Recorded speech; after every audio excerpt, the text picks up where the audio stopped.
I'm very interested in blurred lines and boundaries, and also naming and friendship and things like that. So I run a large undergraduate program. I'm curious what you would think we should focus on with our students about what type of emotional dispositions might be useful for us to cultivate among the students. Well, I think, you know, one of the things that really disturbs me, and I'm so glad I went to Gombe never having been to college. I had no idea about, you know, the way science should be conducted. Right.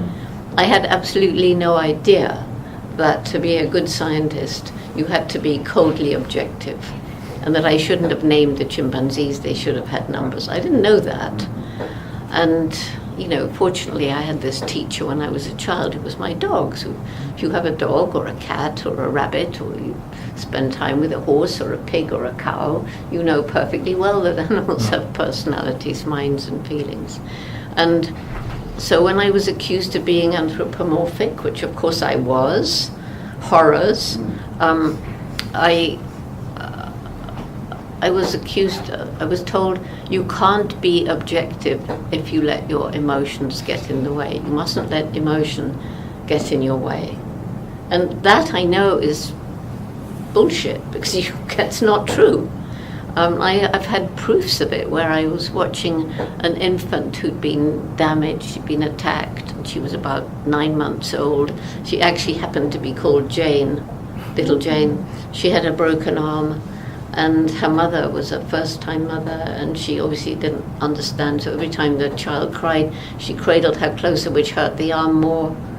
And I was sobbing, but if you look at my notes, they're completely, like every minute, exactly what was happening. So it's perfectly possible to be emotionally involved and to be scientifically objective. And I personally believe that only when head and heart work in harmony can we achieve our true potential. And that students should be encouraged to care. And you know that horrible example from Stanford. Yeah. That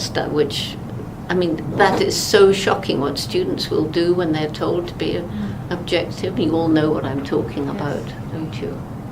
Where they were this man, he was in the know, and the students were given white coats, and he was in this little room, and they were told to give him shocks, electric shocks.